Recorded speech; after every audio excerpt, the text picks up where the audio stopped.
Satu. Oke, Assalamualaikum warahmatullahi wabarakatuh. Waalaikumsalam Selamat malam, warahmatullahi wabarakatuh. selamat malam semuanya. Perkenalkan, nama saya Muhammad Rizky. Pada kesempatan kali ini, saya akan mempresentasikan materi mengenai ERP, Lean, dan Six Sigma. Ketiga konsep ini merupakan pendekatan yang banyak digunakan perusahaan modern untuk meningkatkan efisiensi operasional, kualitas produk, dan daya saing organisasi.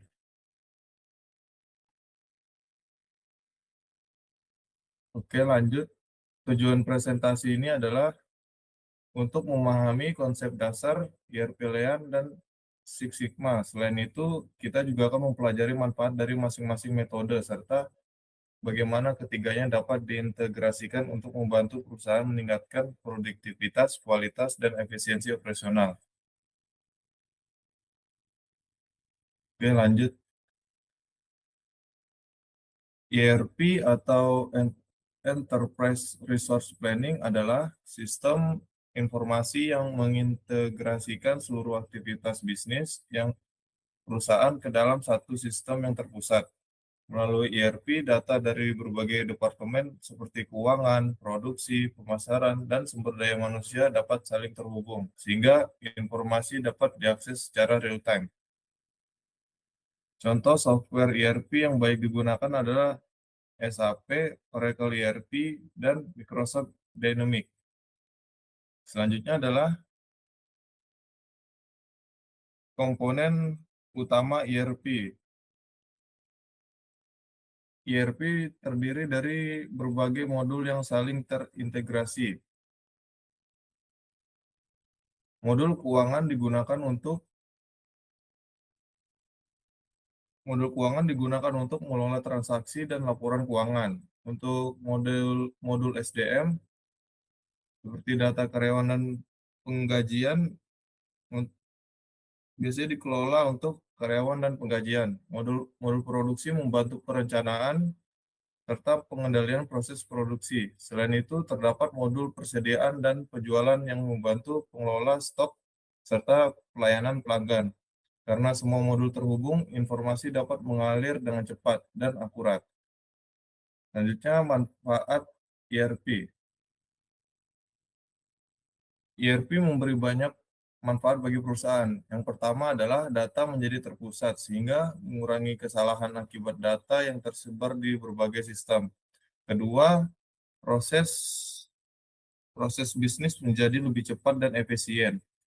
Yang ketiga, koordinasi antara departemen menjadi lebih baik karena seluruh bagian menggunakan sumber data yang sama. Dengan demikian, manajemen dapat mengambil keputusan yang lebih tepat dan cepat. Selanjutnya, konsep Lean Management. Lean Management adalah pendekatan yang bertujuan menghilangkan aktivitas yang tidak memberikan nilai tambah atau disebut waste. Fokus utamanya Fokus utama Lean adalah memberikan nilai maksimal kepada pelanggan dengan menggunakan sumber daya seminimal mungkin. Dengan menerapkan Lean, perusahaan dapat mengurangi biaya, meningkatkan produktivitas, dan mempercepat proses kerja. Selanjutnya, konsep Six Sigma. Six Sigma adalah metode yang berfokus pada peningkatan kualitas dengan mengurangi kesalahan atau cacat dalam proses. Pendekatan ini menggunakan data dan analisis statistik untuk menemukan akar masalah serta memperbaikinya. Target Six Sigma sangat tinggi, yaitu hanya sekitar 3,4 cacat dalam 1 juta peluang produksi. Karena itu, Six Sigma banyak digunakan oleh perusahaan yang mengutamakan kualitas produk dan layanan. Selanjutnya, metode DMAIC. Six Sigma menggunakan metode DMAIC sebagai langkah penyelesaian masalah. Define berarti mendefinisikan masalah yang terjadi. Measure adalah mengukur kondisi saat ini. Analyze berarti mencari penyebab utama masalah. Improve dilakukan dengan menerapkan solusi perbaikan dan kontrol bertujuan memastikan hasil perbaikan dapat dipertahankan dalam jangka panjang. Metode ini sangat membantu perusahaan sehingga melakukan perbaikan secara sistematis dan teratur. Selanjutnya adalah perbandingan ERP, Lean, dan Six Sigma. Meskipun memiliki tujuan yang sama, yaitu meningkatkan kinerja perusahaan, ERP, Lean, dan Six Sigma memiliki fokus yang berbeda. ERP sendiri berfokus pada integrasi informasi dan sistem bisnis, dan Lean berfokus pada efisiensi dengan menghilangkan pemborosan. Sedangkan Six Sigma berfokus pada peningkatan kualitas dan pengurangan cacat. Ketiganya dapat digunakan secara bersamaan untuk menghasilkan performa organisasi yang lebih baik.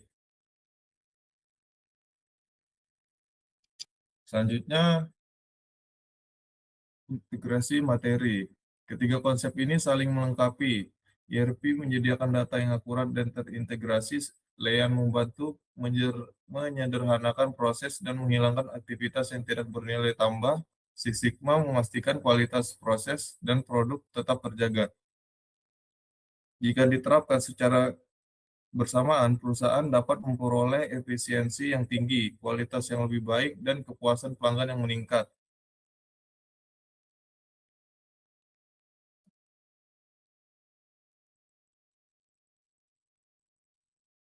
Oke, selanjutnya demikian materi yang dapat saya sampaikan. Selanjutnya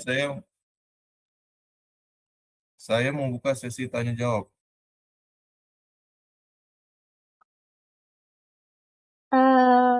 Saya izin bertanya. Oke. Perkenalkan, nama saya Vivi Mutmaina. Saya ingin bertanya terkait dengan materi yang tadi sudah dipaparkan. Bagaimana penerapan ERP, Lean, dan Six Sigma dapat meningkatkan kepuasan pelanggan? Oke, ERP, Lean, dan Six Sigma. ERP membantu perusahaan mengintegrasikan data dan proses bisnis secara real time, sehingga informasi menjadi lebih akurat dan pelayanan kepada pelanggan menjadi lebih cepat. Lean Management berfokus pada pengurangan pemborosan dan peningkatan efisiensi proses. Dengan proses yang lebih efisien, waktu produksi dan pengiriman dapat dipercepat sehingga pelanggan menerima produk tepat waktu. Six Sigma berfokus pada pengurangan kesalahan dan peningkatan kualitas produk. Semakin sedikit cacat pada produk atau layanan, semakin tinggi kepuasan pelanggan. Sebagai contoh, ketika sebuah perusahaan menggunakan ERP untuk mengelola pesanan, Lean, Lean untuk mempercepat proses produksi dan Six Sigma untuk menjaga kualitas produk, maka pelanggan akan mendapatkan produk yang berkualitas tinggi, tepat waktu, dan sesuai dengan kebutuhan mereka. Hal inilah pada akhirnya meningkatkan kepuasan dan loyalitas pelanggan. Apakah cukup jelas? Baik, sudah jelas. Hmm. Oleh karena itu, selanjutnya adalah kesimpulan. Dari pembahasan yang telah dilakukan, dapat disimpulkan bahwa ERP membantu integrasi seluruh proses bisnis perusahaan. Seperti yang dijelaskan, Lean membantu menghilangkan pemborosan sehingga proses menjadi lebih efisien. Six Sigma membantu meningkatkan kualitas dengan mengurangi cacat dan kesalahan. Ketika ketiga konsep ini diterapkan secara bersamaan, perusahaan dapat meningkatkan efisiensi, kualitas, dan daya saingnya secara signifikan. Mungkin cukup sekian. Terima kasih atas perhatian yang telah diberikan. Wassalamualaikum warahmatullahi wabarakatuh.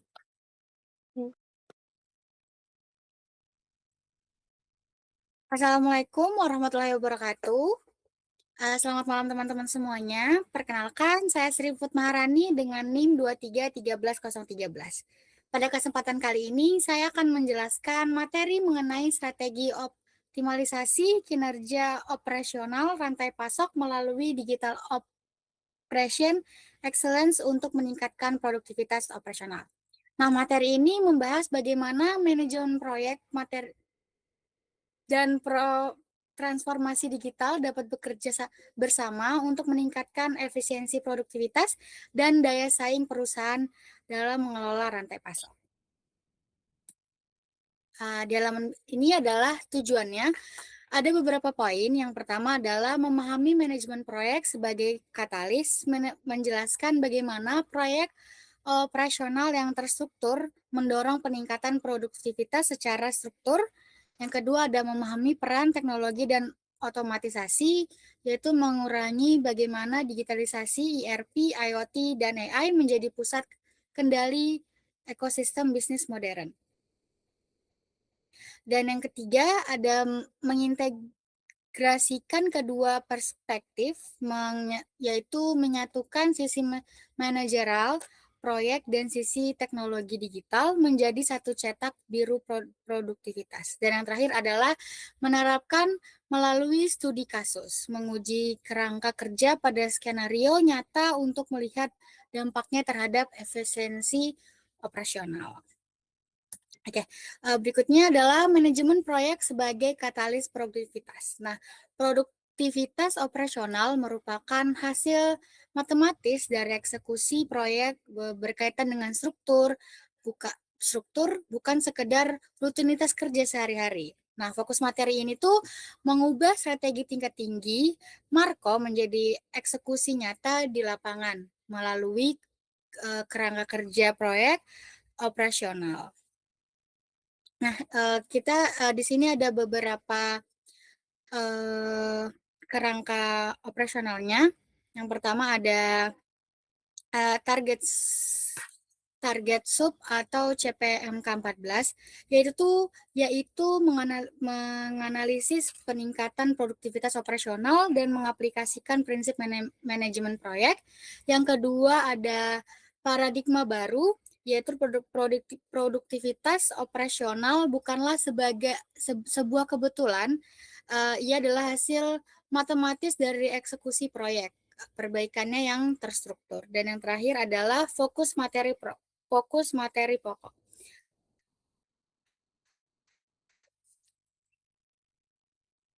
Nah, fokus materi pokok ini tuh mengubah strategi tingkat tinggi mikro menjadi eksekusi di lapangan melalui kerangka proyek operasional.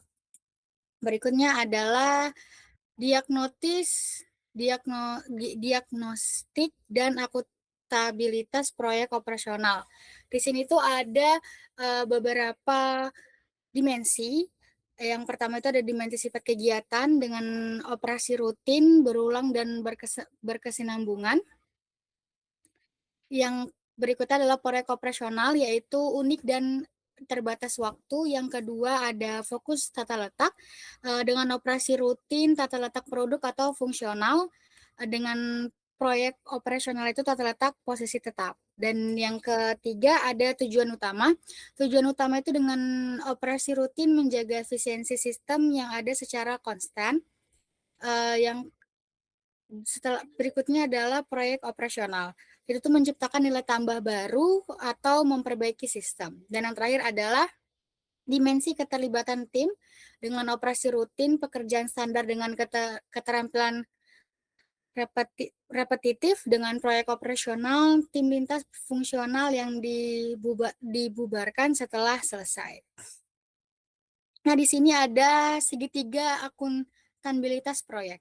Jadi yang pertama itu pada ujung segitiga terdapat sponsor proyek. Nah, sponsor proyek ini tuh manajemen sama dengan tuh manajemen puncak. Di situ terdapat perannya, yaitu menetapkan target strategis umum dengan contoh kurangi order full mat lead time hingga 60% dalam 3 tahun. Dan di kiri bawah itu terdapat pimpinan proyek dengan yaitu atau manajemen media dengan peran menentukan langkah taktis harian dan memonitoring kemajuan dengan fokus mengubah visi sponsor menjadi eksekusi terstruktur. Nah, yang terakhir adalah metrik dan milestones atau alat ukur. Dengan peran target spesifik, deadline, dan definisi sukses. Dengan fokus evaluasi perkembangan dan versi strategi jika diperlukan. Oke, berikutnya adalah tata letak proyek dan siklus perbaikan berkelanjutan. Nah, model gravitasi sumber daya fixed post tension layout itu tuh mempunyai 3 kegiatan proyek. Yang pertama adalah manusia, yaitu tenaga kerja dengan pekerja datang ke lokasi, dan yang kedua adalah material, bahan baku dengan komponen dikirim ke titik perakitan, dan yang terakhir adalah mesin, yaitu peralatan, alat berat dimodifikasi ke pusat proyek. Nah, produksi statis ini tuh tidak bergerak. Contohnya itu pembangunan gedung, galang ke kapal, dan struktusi jembatan. Nah, selain itu juga ada mesin proyek perbaikan. Itu tuh terdapat 4 poin. Yang pertama adalah identifikasi dan evaluasi. Jadi identifikasi dan evaluasi adalah efisiensi operasional mulai dari masalah sederhana untuk hasil nyata, yaitu quick wins. Dan yang kedua adalah definisikan matriks. Jadi tetapkan alat ukur, target, milestone, dan deadline yang presisi. Dan yang ketiga adalah alokasi tanggung jawab. Nah, jadi perjalanan peran sponsor, pemimpinan proyek, dan pihak yang terlibat itu juga termasuk dalam alokasi tanggung jawab. Dan yang terakhir adalah monitor dan adaptasi. Jadi evaluasi perkembangan secara rutin, lakukan perubahan strategi operasional apabila terjadi deviasi dari target. Oke, berikutnya adalah mengukur dampak proyek terhadap produktivitas. Jadi di sini adalah gambaran jarak dari proyek jangka pendek ke perubahan strategi. Nah, di sini adalah indeks produktivitas. Nah, jadi indeks produktivitas ini itu tuh akan dibagi dengan produktivitas periode tertentu dikali 100% dengan produktivitas periode dasar. Nah, di berikutnya ada proyek sederhana dan jangka pendek dengan pembuktian hasil nyata quick win. Setelah itu peningkatan produktivitas jangka panjang. Nah, berikutnya adalah digitalisasi mengubah paradigma operasional. Di sini adalah ada beberapa dimensi dengan era tradisional dan industrinya.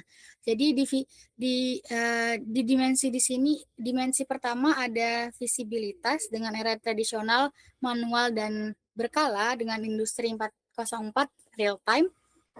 Setelah itu ada pengambilan keputusan dengan era tradisional reaktif, dengan industri prediktif.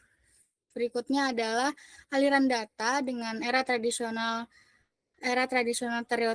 terisolasi dengan industri terintegrasi, dan berikutnya adalah kecepatan proses dengan era tradisional lagging dan industri presisi instan.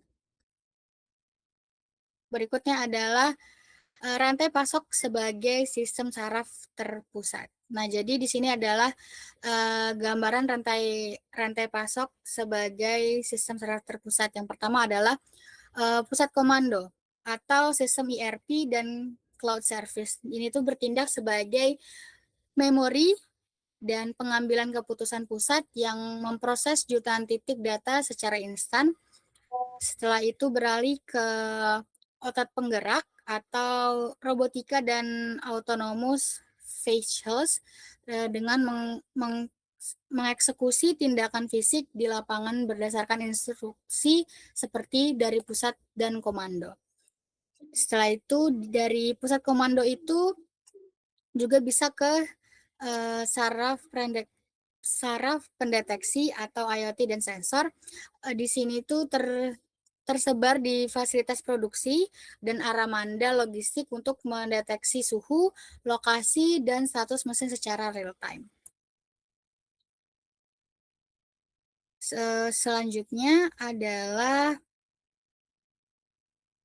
sirkuit data dan ERP sebagai jantung terintegrasi. Di sini ada 2 sirkuit data, yaitu data hulu dan data hilir. Nih, di data hulu itu ada dari pemasok dan manufaktur, dan bisa juga dari manufaktur ke pemasok. Nah, jika dari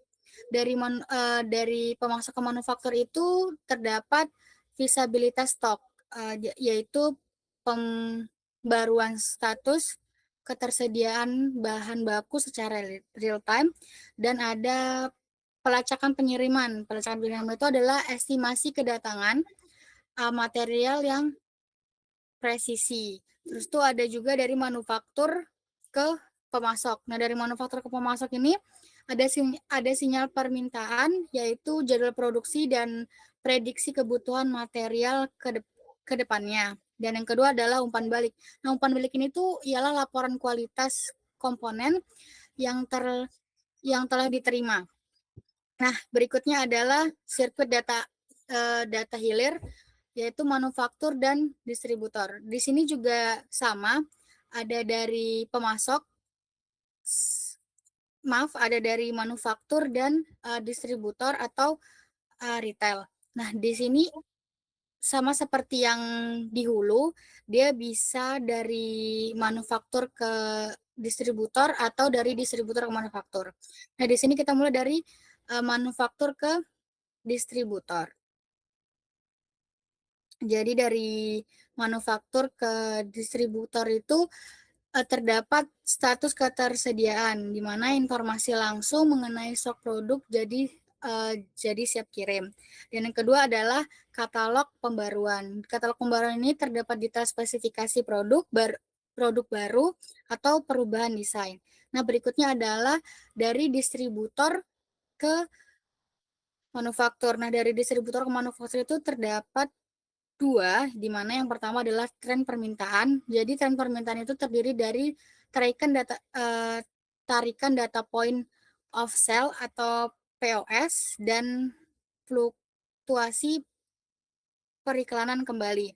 Dan yang kedua adalah keluhan dan retur. Nah, jadi umpan balik langsung terkait cacat produk atau kepuasan dari konsumen. Oke, berikutnya adalah ERP, jantung terintegrasi sistem operasi. Nah, jadi sistem ERP atau Enterprise Resource Planning itu tuh di sini terdapat 5.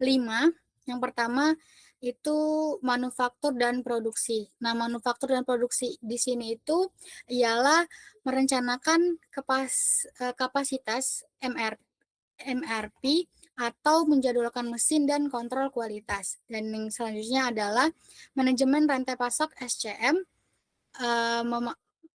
memantau pergerakan material fisik dari hulu ke hilir.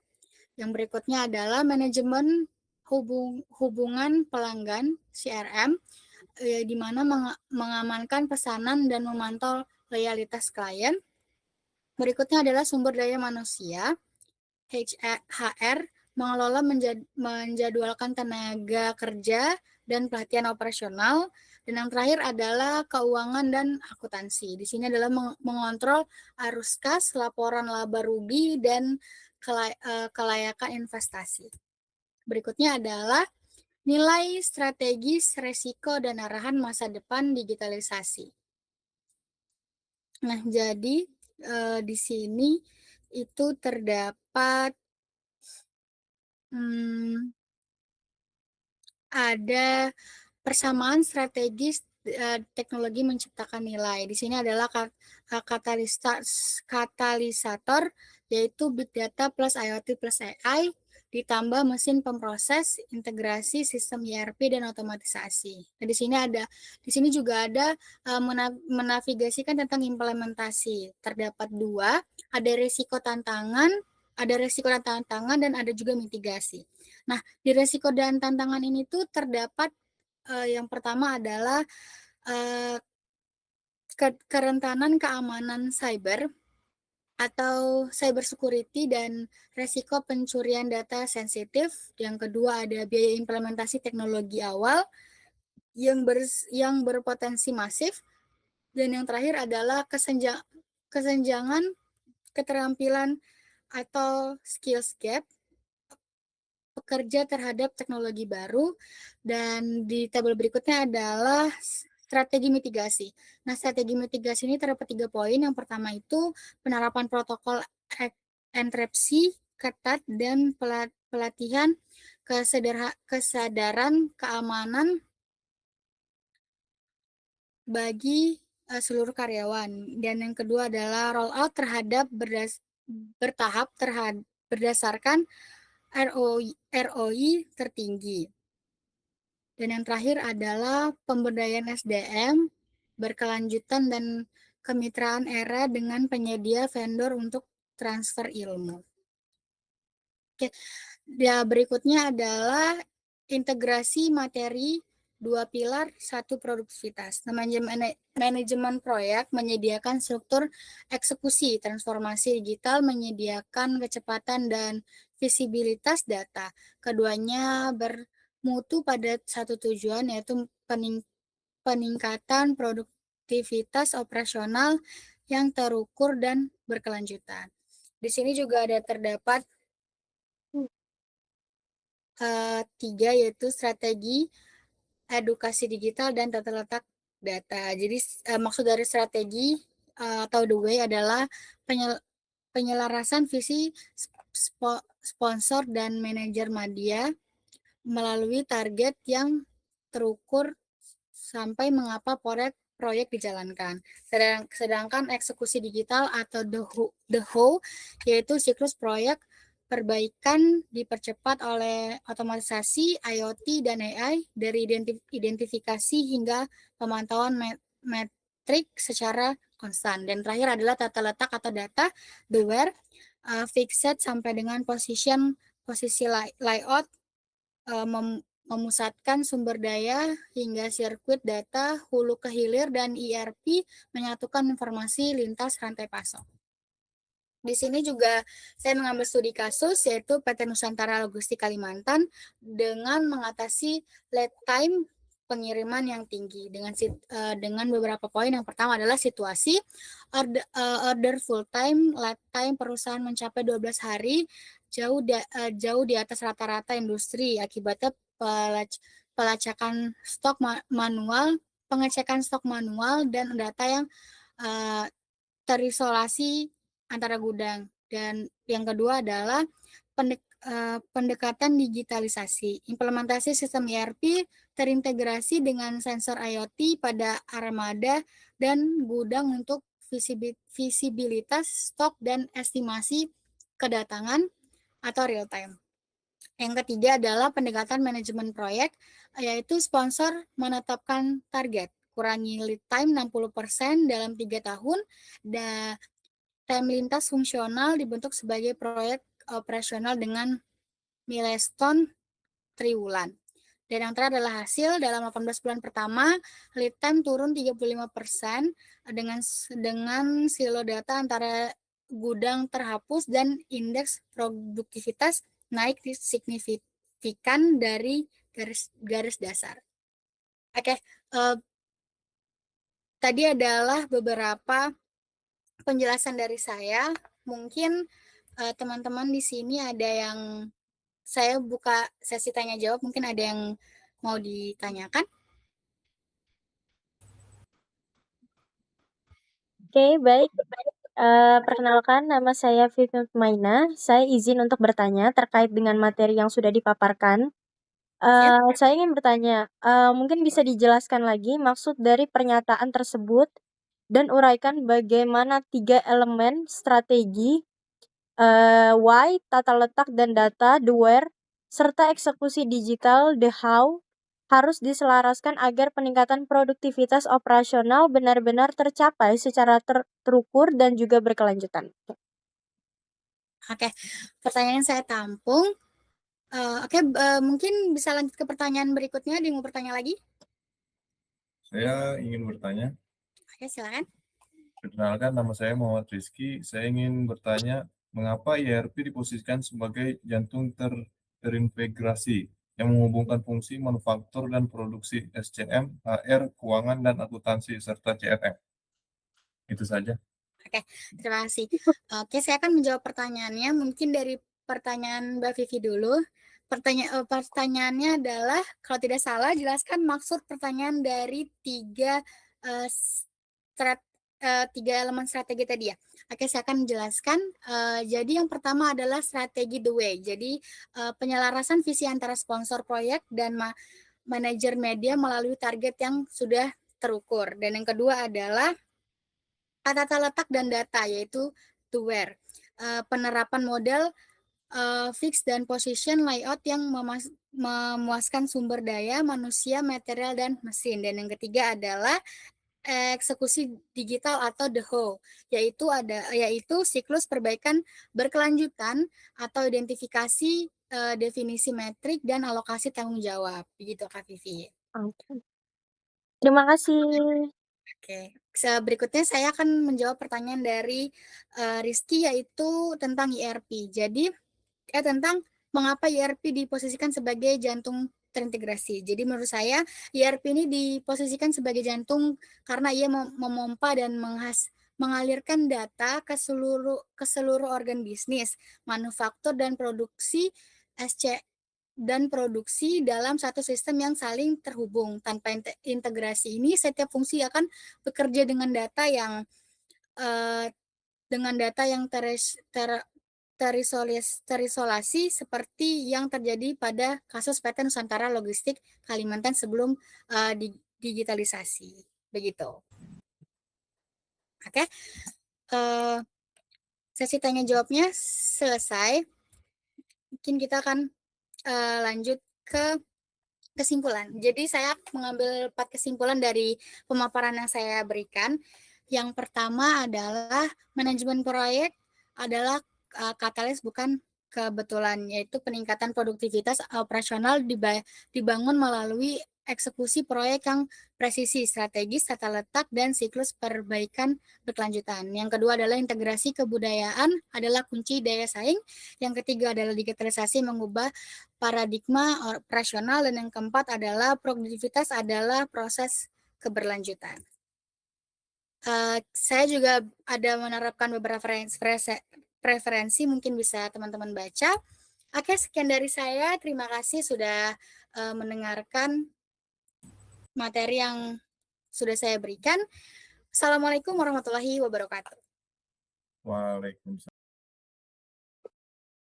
Assalamualaikum warahmatullahi wabarakatuh. Selamat malam Bapak atau Ibu dan teman-teman yang saya hormati. Pada kesempatan kali ini saya akan mempresentasikan materi mengenai sistem produksi manajemen persediaan dan supply chain management. Ketiga materi ini merupakan bagian penting dalam manajemen operasional karena saling berkaitan dan tidak dapat dipisahkan. Dalam sebuah perusahaan, produk tidak langsung sampai ke tangan konsumen. Ada serangkaian proses yang harus dilalui, mulai dari memperoleh bahan baku, mengolahnya menjadi produk, menyimpan persediaan, hingga mendistribusikannya kepada pelanggan. Nah, seluruh proses ini akan kita bahas secara bertahap pada presentasi saya kali ini.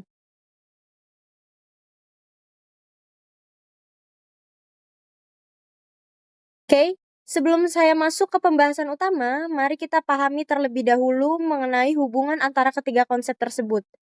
Yang pertama adalah sistem produksi, yaitu proses mengubah berbagai sumber daya atau input menjadi barang maupun jasa yang memiliki nilai tambah. Kemudian ada juga manajemen persediaan yang bertugas memastikan bahan baku maupun produk selalu tersedia dalam jumlah yang tepat. Tujuannya agar proses produksi tidak terganggu, tetapi perusahaan juga tidak mengalami kelebihan stok. Selanjutnya terdapat supply chain management atau SCM, yaitu sistem yang menghubungkan seluruh pihak mulai dari pemasok, perusahaan, distributor, hingga pelanggan. Jadi dapat dikatakan bahwa sistem produksi menghasilkan produk, manajemen persediaan menjaga ketersediaan produk tersebut, sedangkan SCM atau Supply Chain Management mengatur bagaimana produk dapat sampai kepada pelanggan secara efektif dan juga efisien. Oke. Setelah kita memahami gambaran besarnya, kita masuk ke dalam sistem produksi. Sistem produksi merupakan proses yang mengubah berbagai input menjadi output yang memiliki nilai tambah. Input tersebut terdiri atas tenaga kerja, modal, material, energi, dan juga informasi. Semua komponen ini diproses melalui tahap transformasi sehingga menghasilkan barang atau jasa. Sebagai contoh, kayu yang awalnya hanya berupa bahan mentah dapat diolah menjadi meja. Besi dapat diproses menjadi kendaraan, sedangkan kapas dapat diubah menjadi pakaian. Disinilah nilai tambah dari suatu produk diciptakan. Namun proses dari produksi tidak berhenti setelah produk selesai dibuat. Perusahaan juga melakukan evaluasi atau feedback terhadap hasil produksinya.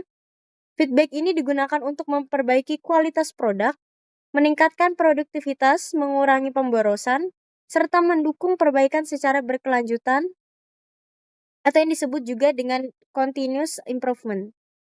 Dengan demikian, tujuan utama dari sistem produksi adalah menghasilkan produk yang berkualitas, memenuhi kebutuhan pelanggan, dan memberikan keuntungan bagi perusahaan. Oke, lalu proses produksi dan juga layout. Tidak semua perusahaan menggunakan sistem produksi yang sama. Pemilihannya bergantung pada jumlah produksi dan variasi produk yang dihasilkan. Misalnya, pembangunan gedung menggunakan sistem project atau yang disebut dengan proyek karena produknya bersifat unik. Industri pakaian biasanya menggunakan batch, yaitu produksi dalam kelompok, sedangkan perusahaan otomotif menggunakan mass production karena memproduksi barang dalam jumlah besar dengan spesifikasi yang sama. Adapun industri seperti semen, listrik, atau juga minyak menggunakan continuous process karena proses produksinya berlangsung secara terus-menerus atau berkelanjutan. Selain memilih proses produksi yang tepat, perusahaan juga harus mengatur tata letak atau layout pabrik. Layout yang baik akan memperlancar aliran produksi, mempercepat perpindahan material, mengurangi pemborosan, dan juga meningkatkan efisiensi kerja. Oleh karena itu, pemilihan perusahaan dapat memilih fixed position layout, functional layout, product layout, maupun warehouse layout sesuai dengan karakteristik produksinya. Lalu yang selanjutnya ada manajemen persediaan. Setelah produk diproduksi, perusahaan harus mengelola persediaan dengan baik. Persediaan dapat berupa bahan baku, barang setengah jadi, barang jadi, maupun suku cadang yang disimpan untuk mendukung aktivitas dari perusahaan. Tujuan utama dari manajemen persediaan adalah memastikan barang selalu tersedia saat dibutuhkan, tetapi tidak berlebihan sehingga biaya penyimpanannya tetap rendah. Disinilah muncul sebuah dilema. Jika perusahaan menyimpan stok terlalu banyak, maka biaya gudang, asuransi, dan juga penyimpanan akan meningkat.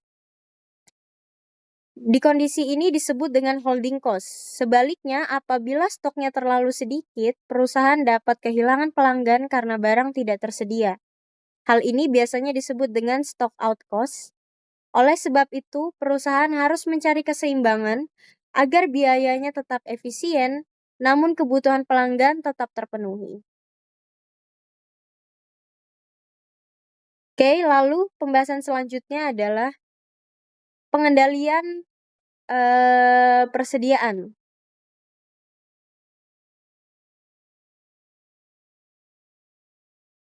Untuk mencapai keseimbangan tersebut, perusahaan menggunakan beberapa metode pengendalian persediaan. Yang pertama adalah Economic Order Quantity, yaitu metode untuk menentukan jumlah pembelian yang paling ekonomis sehingga biaya penyimpanan dan biaya pemesanan menjadi minimum. Kemudian ada juga ROP atau Reorder Point, yaitu penentuan kapan perusahaan harus melakukan pemesanan kembali sebelum stoknya habis. Selain itu terdapat safety stock, yaitu persediaan cadangan yang digunakan ketika terjadi lonjakan permintaan atau keterlambatan pengiriman dari pemasok. Perusahaan juga menggunakan analisis ABC untuk mengelompokkan persediaan berdasarkan nilai ekonominya sehingga barang yang bernilai dapat diawasi dengan lebih ketat.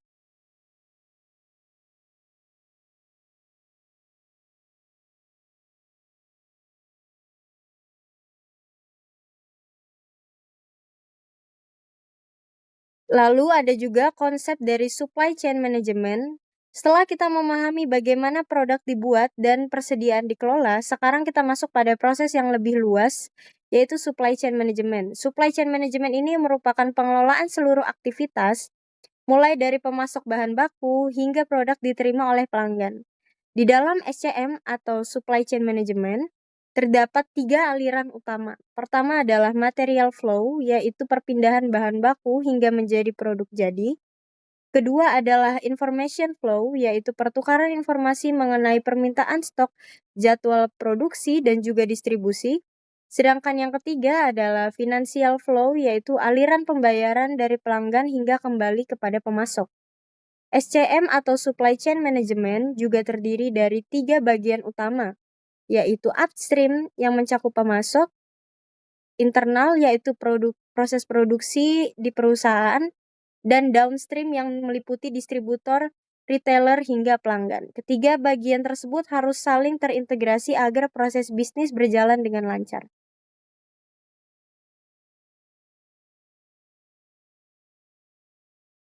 Lalu, strategi supply chain management dalam mengelola rantai pasok, perusahaan memiliki 4 tujuan utama.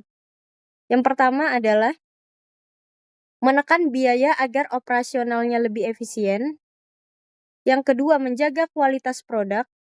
Yang ketiga, memastikan pengiriman dilakukan tepat waktu. Dan yang terakhir adalah memiliki fleksibilitas untuk menyesuaikan perubahan kebutuhan pasar. Untuk mencapai tujuan tersebut, digunakan model S-Score yang terdiri dari 5 proses, yaitu plan, source, make, deliver, dan return. Selain itu, strategi supply chain juga harus disesuaikan dengan karakteristik dari produknya. Produk yang permintaannya stabil lebih menekankan efisiensi biaya, sedangkan produk yang cepat berubah mengikuti tren membutuhkan rantai pasok yang lebih responsif atau agile. Lalu push, pull, dan tantangan supply chain management. Selanjutnya ini kita akan membahas strategi push dan pull. Pada strategi push, perusahaan memproduksi barang berdasarkan hasil prediksi permintaan sehingga stok biasanya sudah tersedia sebelum pelanggan membeli. Sebaliknya, strategi pull atau kebalikan dari strategi push atau yang disebut dengan just in time memproduksi barang setelah ada permintaan nyata dari pelanggan. Dengan cara ini, jumlah persediaan menjadi lebih sedikit dan pemborosan dapat dikurangi. Batas antara kedua strategi tersebut disebut dengan decoupling point. Dalam praktiknya, pengelolaan supply chain management juga menghadapi berbagai tantangan seperti kompleksitas rantai pasok, persaingan global, gangguan akibat pandemi atau bencana, hingga kurangnya koordinasi antara perusahaan. Oleh karena itu, komunikasi dan kerjasama antar tim menjadi faktor yang sangat penting. Lalu selanjutnya, bullwhip effect dan transformasi digital. Salah satu masalah yang terjadi dalam supply chain adalah bullwhip effect. Fenomena ini terjadi ketika perubahan kecil pada permintaan pelanggan menyebabkan perubahan yang jauh lebih besar pada jumlah pesanan di tingkat pemasok.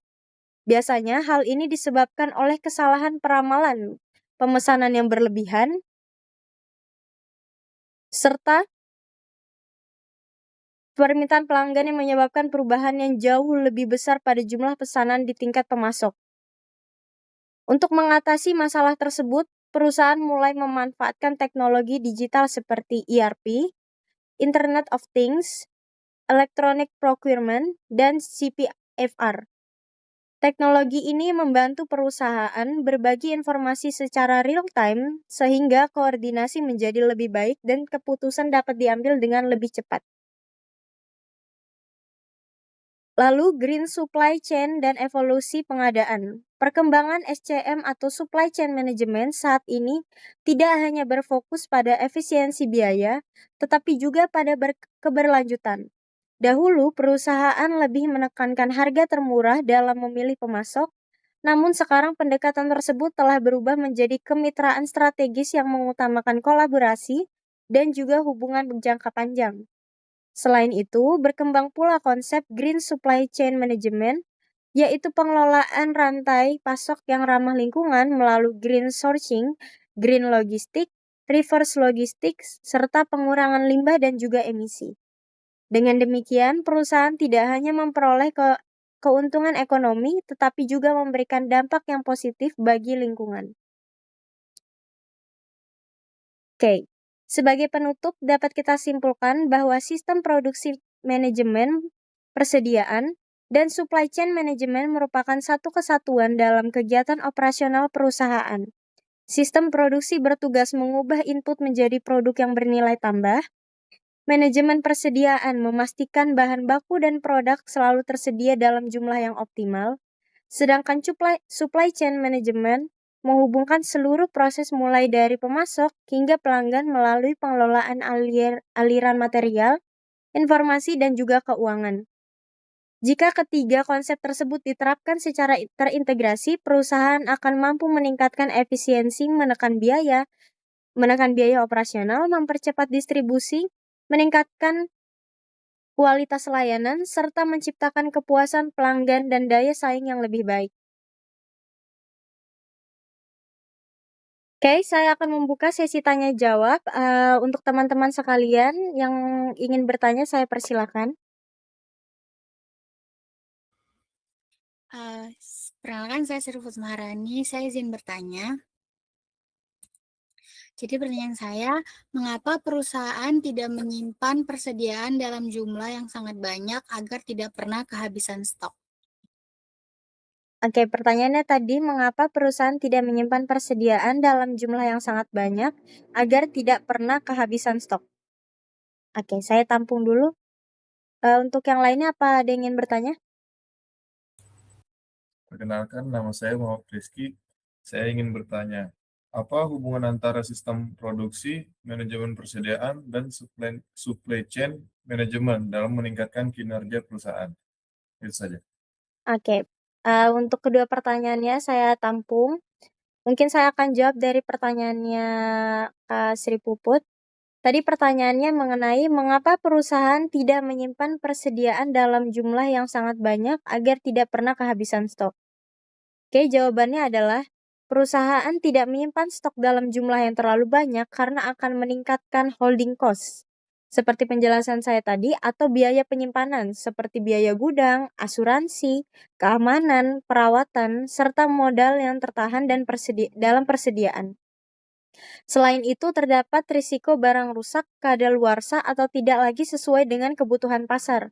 Oleh karena itu, perusahaan harus mencari jumlah persediaan yang optimal dengan menggunakan metode seperti EOQ, reorder point, dan juga safety stock, sehingga biayanya dapat ditekan tanpa mengganggu kelancaran produksi maupun pelayanan kepada pelanggan. Apakah sudah jelas? Jelas, terima kasih. Baik, saya akan selanjutnya menjawab pertanyaan yang kedua. Apakah hubungan antara sistem produksi, manajemen persediaan, dan juga supply chain management dalam meningkatkan kinerja perusahaan? Jawabannya adalah ketiga konsep tersebut saling berkaitan dan juga mendukung satu sama lain. Sistem produksi bertugas mengubah bahan baku menjadi bahan yang bernilai tambah. Manajemen persediaan memastikan bahan baku dan produk tersedia dalam jumlah yang tepat sehingga proses produksi tidak terhambat dan juga biaya penyimpanannya tetap efisien. Sementara itu, supply chain management atau SCM mengkoordinasikan seluruh aliran barang, informasi, dan juga keuangan mulai dari pemasok hingga pelanggan. Jika ketiganya berjalan secara terintegrasi, perusahaan dapat meningkatkan efisiensi operasional, menurunkan biaya, mempercepat pengiriman, menjaga kualitas produk, serta meningkatkan kepuasan pelanggan dan daya saing perusahaan. Oke, apakah sudah jelas? Oke, terima kasih sudah jelas. Oke, terima kasih. Demikian presentasi yang dapat saya sampaikan. Terima kasih atas perhatian dari teman-teman semua. Kurang lebihnya mohon maaf. Wassalamualaikum warahmatullahi wabarakatuh.